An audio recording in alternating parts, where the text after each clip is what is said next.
should have said by me. You want something? Yeah, mix it up a little I bit. always get confused for the governor. So I'm trying.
Well, good afternoon. It's great to be at Bethune-Cookman College. I want to thank President Crite for hosting us.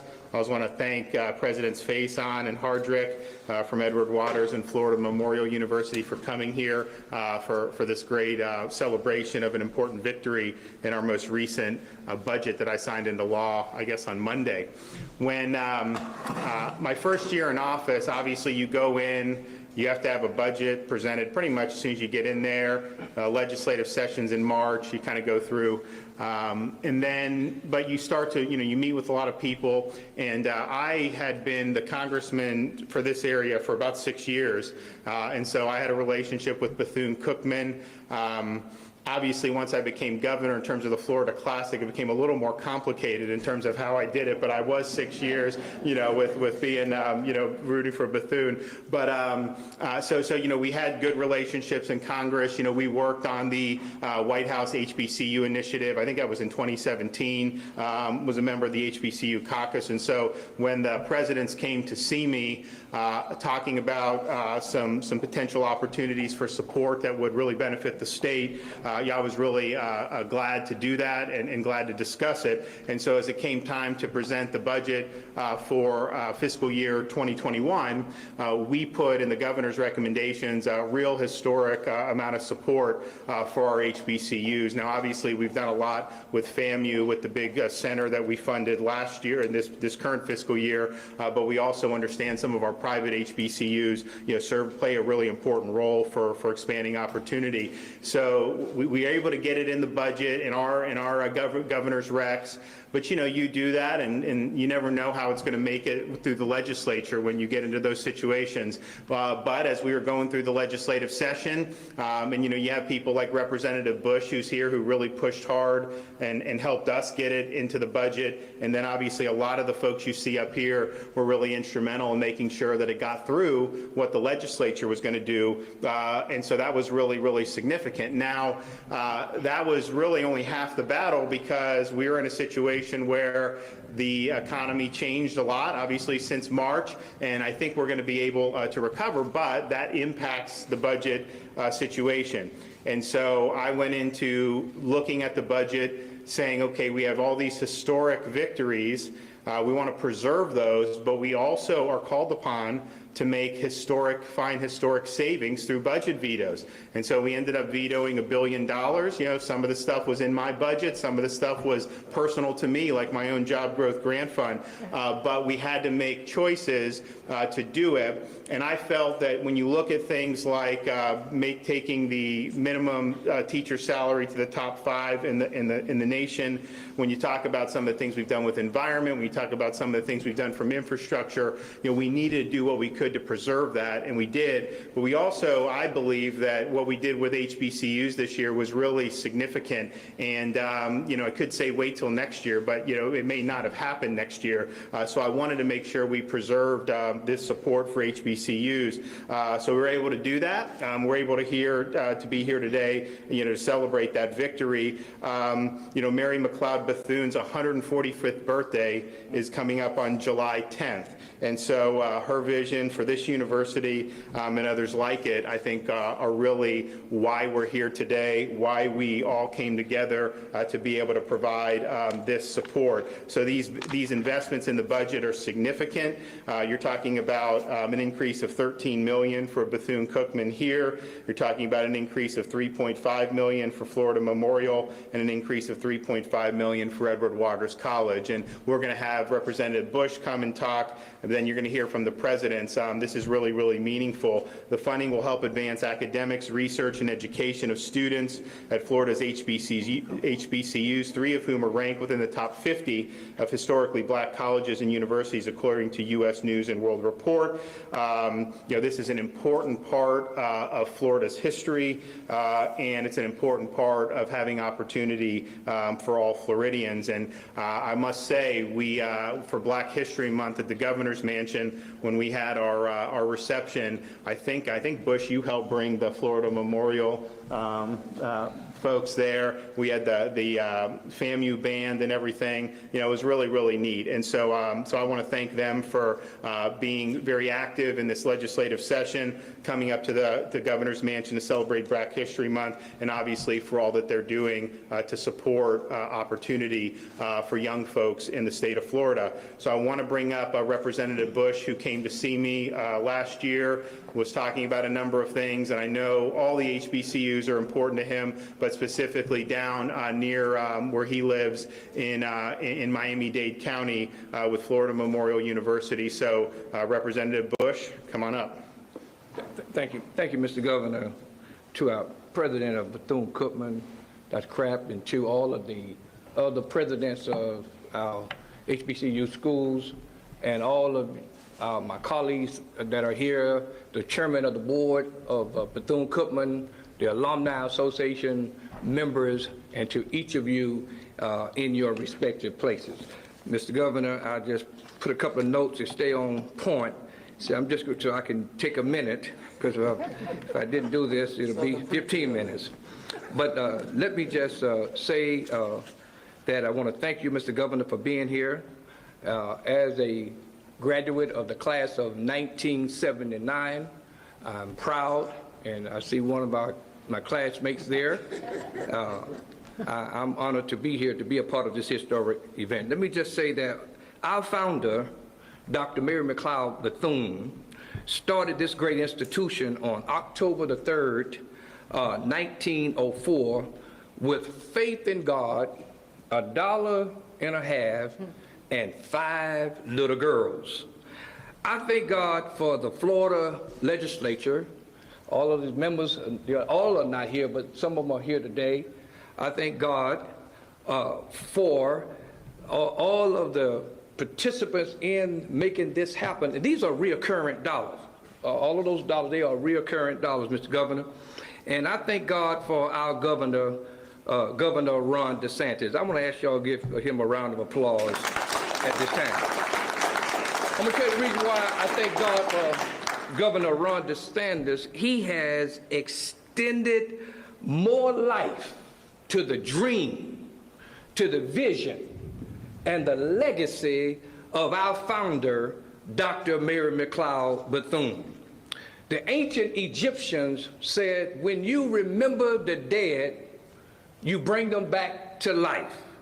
Mr. Governor, as we gather here today at this appointed place and anointed time to recommit ourselves to the legacy of our founder, Dr. Mary McLeod Bethune, to enter, to learn, and depart to serve. You, Mr. Governor, with a stroke of a pen, you now have afforded thousands of black boys and girls an opportunity to enter this institution of higher learning, to achieve the vision, to enter this institution to learn and depart from this institution to serve humanity.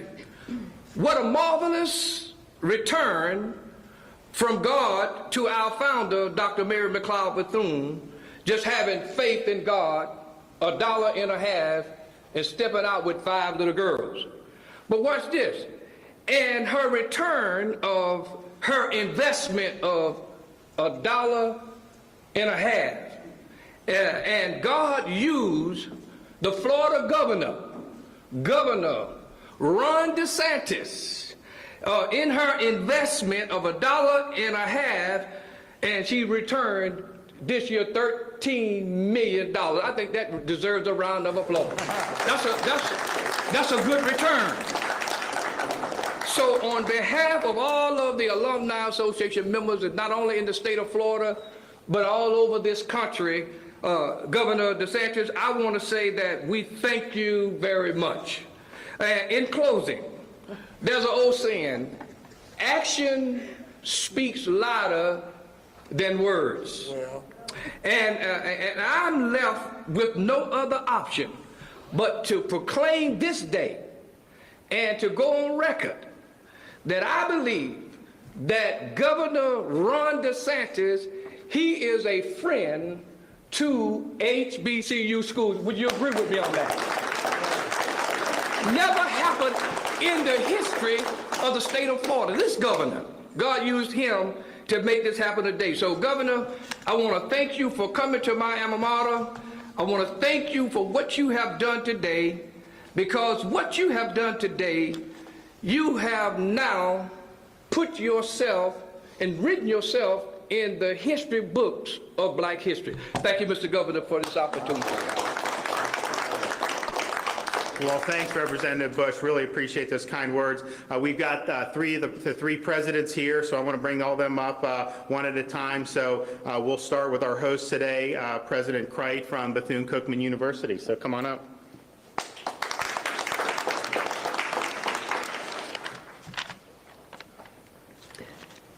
Thank you very much. Representative Bush, I'd really rather not follow you, but that is my due today. So let me say, first of all, good afternoon.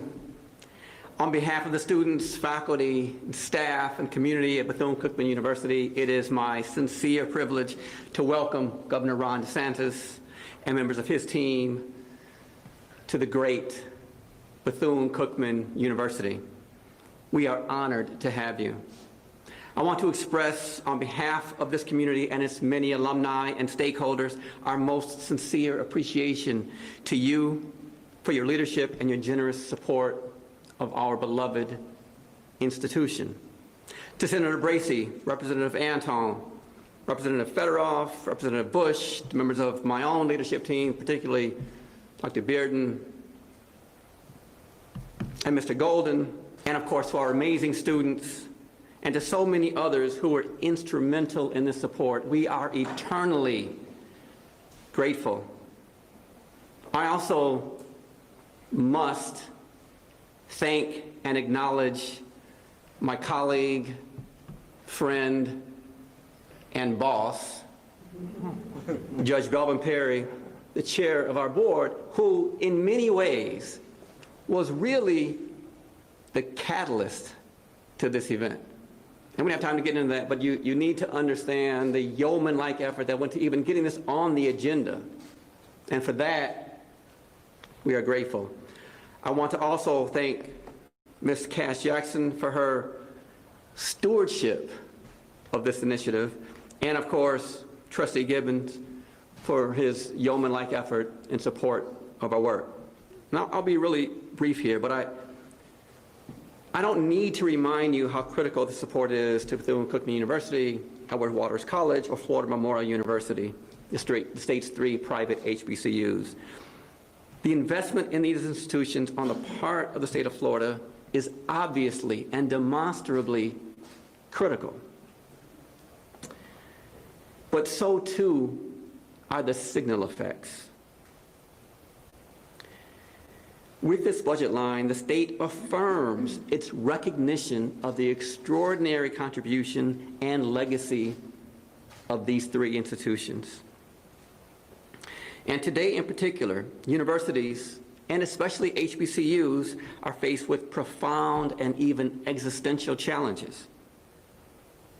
These challenges are only matched by the utter necessity of our work and the recognition of the role we assume in bridging the gap between ability and access for some of the state's most vulnerable, marginalized, and brilliant students. So it is a blessing to be able to serve our communities, and because of the support from Governor DeSantis and the state of Florida, we are so thrilled at the prospect of working to continue to fulfill our mission, support our students, and to actively and enduringly contribute to the state of Florida. Thank you.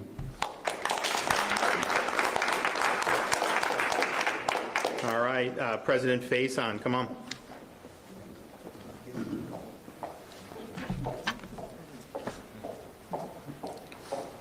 Good afternoon. On behalf of our Board of Trustees, our entire administration, faculty, staff, and students, I am delighted to bring you greetings from the state of Florida's first independent institution of higher education and first historically black college or university at the Edward Waters College, where we are best known as Jacksonville's higher educational crown jewel. Certainly, I am just delighted and so thankful first to our distinguished governor, Governor DeSantis, for this tremendous investment in the future of Edward Waters College and all of the HBCUs that are a part of this great state. Certainly to the members of the Florida State Legislature that collectively came together and thought enough of these historic institutions to make this kind of investment. And certainly want to thank all of you members of the Legislative Black Caucus here in Florida that championed this cause for our institutions.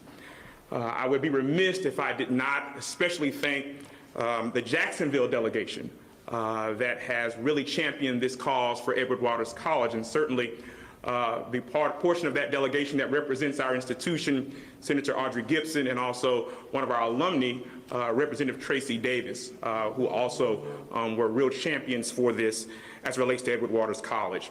I'll be brief, but in one word, Governor, the word is transformative. This is truly a transformative investment for Edward Waters College. We talk about gap funding. Many of the students that come to EWC, as do also attend the other institutions in this state, don't drop out. Many times they stop out because of financial difficulties. And so this is going to enable literally thousands and thousands of our students to remain in our institutions. And even those that may have left, we can now reclaim them because of this additional support. And so, Governor, we are so most thankful for that. And then we talk about the promulgation of additional academic programs. I know for us at EWC, we're looking to be able to utilize these funds, Governor, to be able to bring on new academic programs, computer and information science, forensic science, social work, and then also the advent of our first graduate degree program, which ultimately, Governor, will lead to Edward Waters College being transformed from Edward Waters College to long last Edward Waters University. And so we are just so... We are brimming with anticipation and so very, very thankful for the tremendous investment and the transformative work that you led, Governor, and that our state legislature led. So thank you so very much, and God bless. All right, President Hardrick, Florida Memorial. The floor is yours.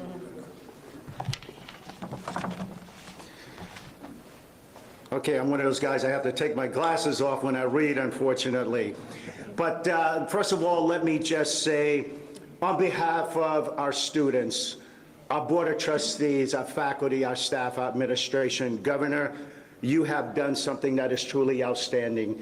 And from the depth of our hearts, sir, I want to say thank you for the impact that you're making. And as Representative Bush said, you have definitely been one of those leaders who have stepped up to the challenge and done exactly what you promised to do. So when he mentioned about Florida Memorial's Ambassador Corral doing Black History, I brought our Florida Memorial Corral. There were probably about 75 of us deep in the governor's house, and the governor said to me, "Oh my, what talent!" So as they were singing, I saw the governor bopping, right? So I was like, "So he got some moves. He got some moves." And so the thing that he said to me most importantly after that one particular comment, he says, "I want you to know that I'm here to support you, Florida Memorial University," and he's done exactly that by virtue of his allocation, again, through the $3.5 million funding that he's made to our university. Governor, thank you so much. Let's give him show him some real love.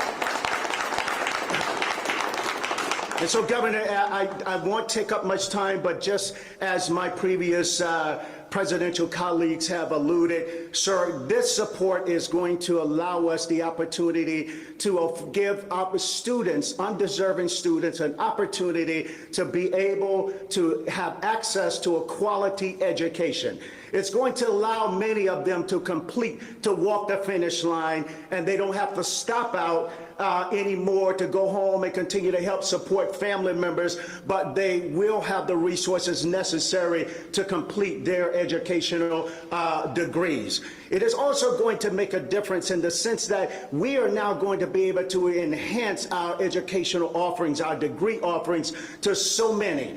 And I'm just excited about what this funding is going to do. It is truly transformational. Governor, thank you so much. Representative Bush and the rest of our lawmakers behind me and those who were part of this decision making, thank you so much for your support of Florida Memorial University and Florida's historical Black universities. Thank you, Governor.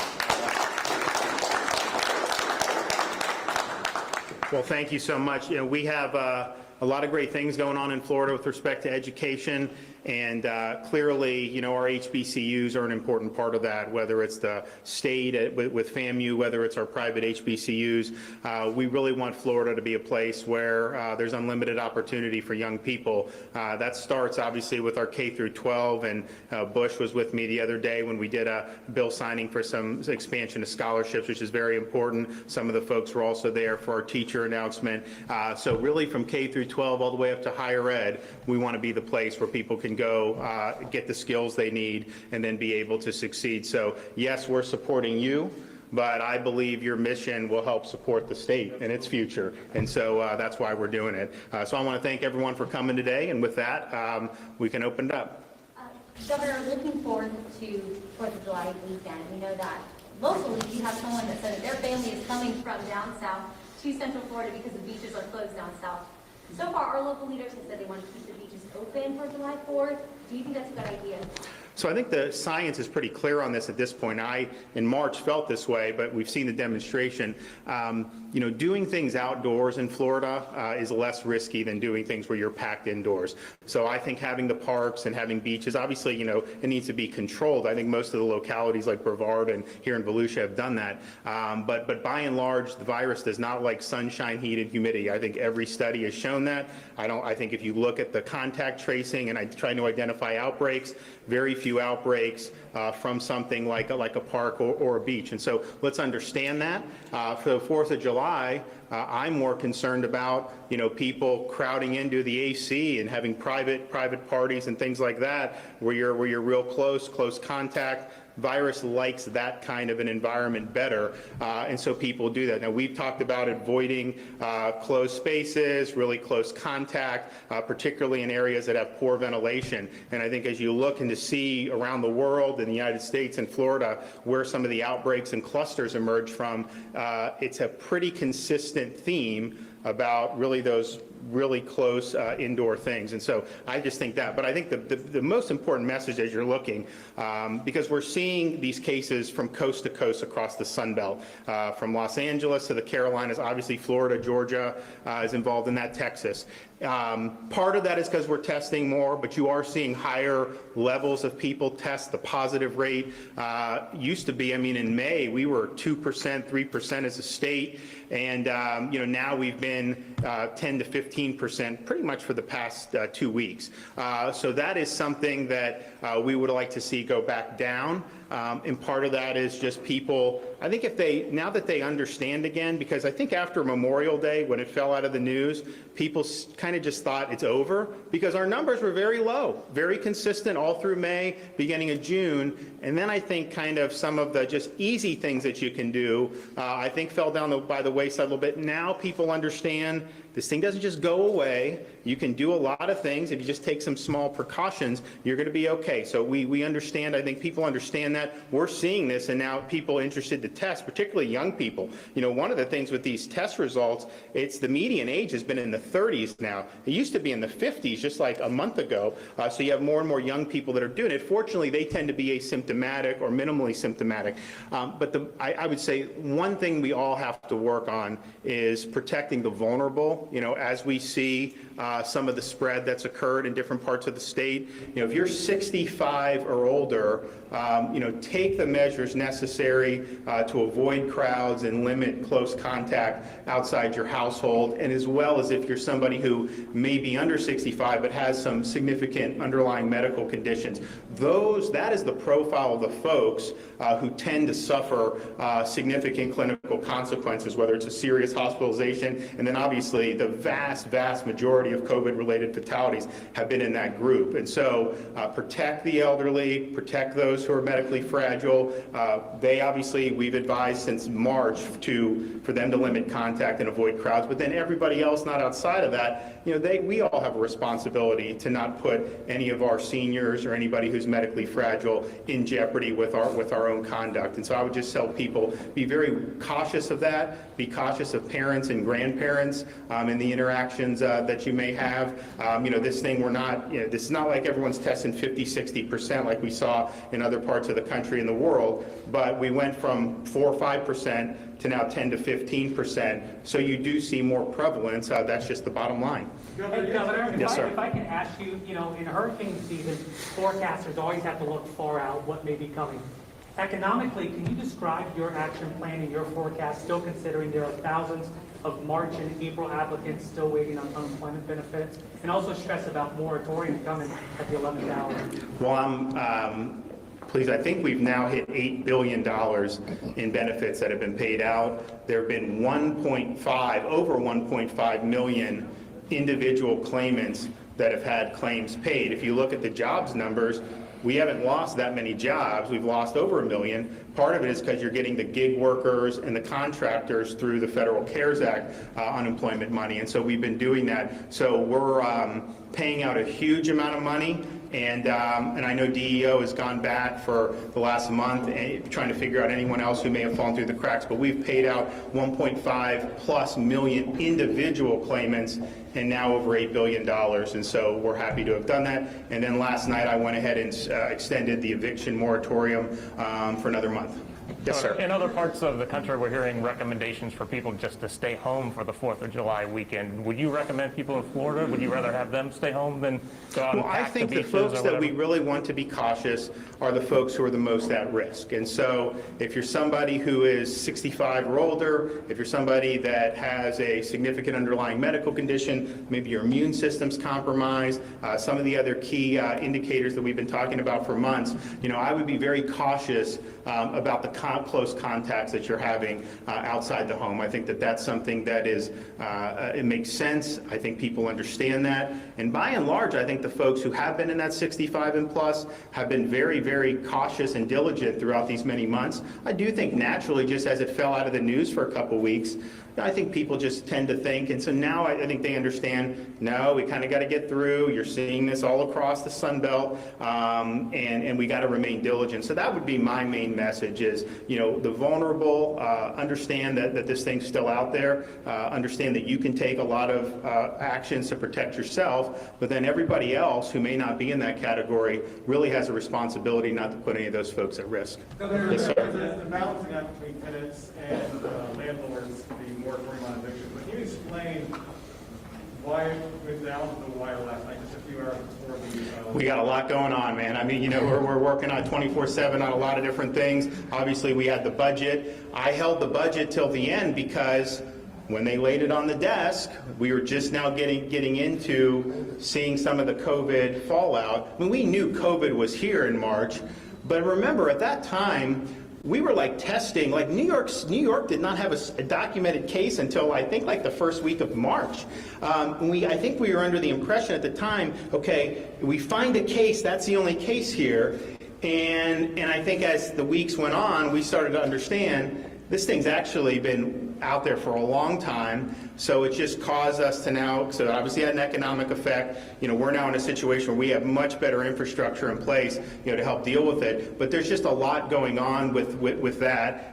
The budget, I thought, should wait because I wanted to have all the information in front of me. You know, we didn't lose as much revenue as they predicted in April, May, and June. We obviously took a hit, but I wanted to see, what was that? I wanted to see, are we going to get more federal money? We may yet, but I couldn't depend on that. So we wanted to wait till the end. We had a lot of stuff, a lot of irons in the fire, and you know, that's just kind of the nature of this. There's things happening all the time. We got a really big state, a lot going on. The epidemic is not uniform throughout the state. You know, if you look at what's happening in Dade, that's different than what would be happening in like in Orange County or Volusia. I mean, Orange County, I think the median ages range, the daily cases, like 28 to 33 or something like that. Incredibly young. Miami is skewed younger than they were, but they're still, I think, in the early 40s. And so the shape of it just looks different. So that's all. There's just a lot going on, and you know, we're trying to do the best we can. One more. The state of Florida is scheduled to remove the statue of a Confederate general in Statuary Hall in Washington, D.C. With Mary McLeod, Bethune. So there we go. I wonder if you could just talk a little bit about whether you support that move and, you know, just what your thoughts about why you might support that.